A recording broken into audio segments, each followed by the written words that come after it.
restless legs or restless leg syndrome. This person has asked, what have I got to share about it? And I don't know what to release.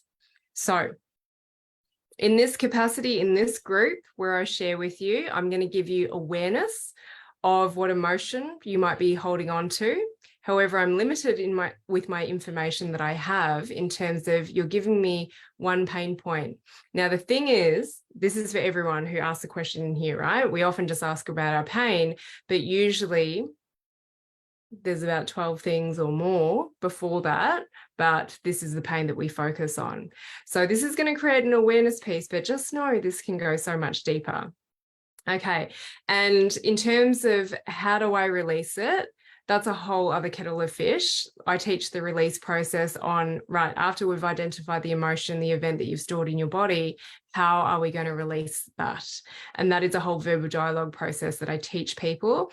And I only do it in my groups or I do it in my one-to-one because when there is hard stuff to process, you won't follow the structure and your mind finds a pathway of least resistance. And this work is all about actually working into the resistance and not staying in a low grade of discomfort, which you find comfortable, but finding a new level of discomfort and therefore a better level of comfort.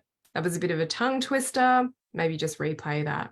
So let me give you the awareness piece around this. Now, I talked about Graves' and thyroid disease earlier, but restless leg syndrome. So some people find that they get restless leg, particularly in the evening, but you can get it during the day. And it's literally this feeling of just like ants in your pants and you can't like stop your legs moving. It's almost like, God, I want to go to sleep, but my legs want to run a marathon. They're just irritable. So there isn't necessarily pain. There can be pain for some people. And if you go and Google about restless legs, it'll tell you things like magnesium to relax your nervous system. It will tell you about, I think, B1 for the nerves, maybe B12 as well. Anyway, like that's not what I'm going to recommend here. Because even if you get a diagnosis of something, and usually syndromes are not like really solid diagnoses, I have seen incredible things shift when people are able to identify the emotion, but then take it a step further, which is what I'm all about, and actually process that emotion and process it to completion, which is often not comfortable work. Too many people let pussyfoot around the surface, and I don't.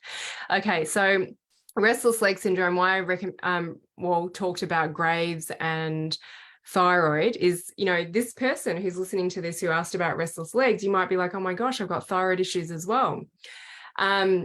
Is because I relate it to a dosha.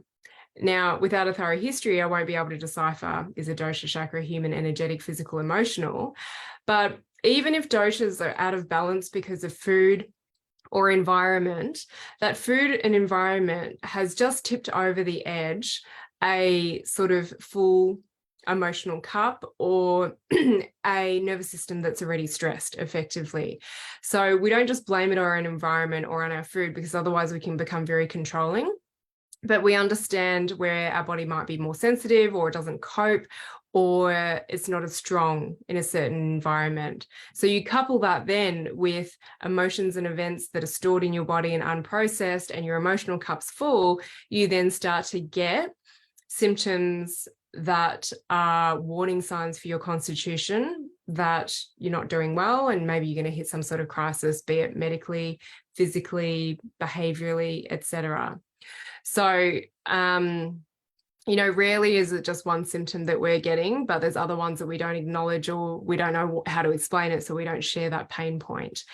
So with restless legs, for me, it's a very vata imbalance, but I kind of always say that with hesitation because I don't want you to go down this rabbit hole of just like Ayurveda and doshas and just looking at your vata. Like I bring in many different philosophies and I call on the ones that are right for the individual.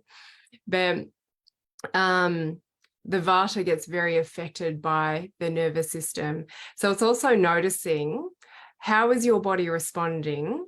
Like the nights where it's worse, the nights where it's better, is to actually be able to reflect on your day. How stressful has it been? Who have I interacted with? And you'll notice that these are common questions that I ask when I ask, when did it come on? When did it become a problem?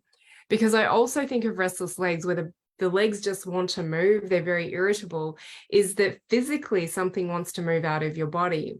So this is the somatic part of this work, is that I'm getting people to tune into their body sensation. I'm getting them to release through physicality as well.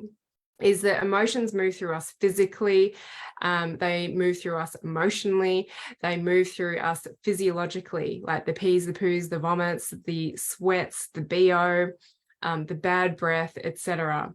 Is that everyone thinks of emotional release as just emotional release. And I always like to go into the nuances, like, you know, your body is not just your physical body. It's mental, behavioral, it's energetic, it's spiritual, and all the other realms beyond that.